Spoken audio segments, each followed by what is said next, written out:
துர்கா தாயே, வீட்ல துர்கான்னு சொல்லிக்கிட்டு 2 பேர் இருக்காங்க.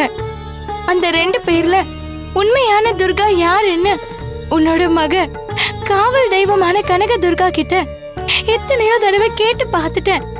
என்ன காரணத்தினாலயோ அவ என் துர்கா யாருன்னு எனக்கு காட்டி கொடுக்கல. அதனால இந்த முறை அவளோட தாயான உன்கிட்ட கேட்டு தெரிஞ்சுக்கிறதுக்காக வந்திருக்கேன்.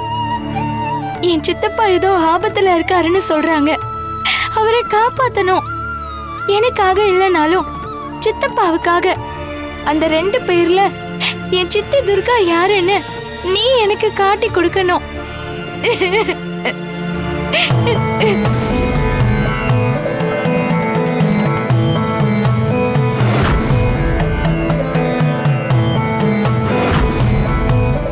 தாயே, நீயும் கனக துர்கா மாதிரியே பதில் சொல்லாமலே இருக்கிறத பார்த்தா நான் இந்த இடத்துலயே அக்னி குண்டத்துல இறங்கி என் உசுர மாய்ச்சுக்குவேன்.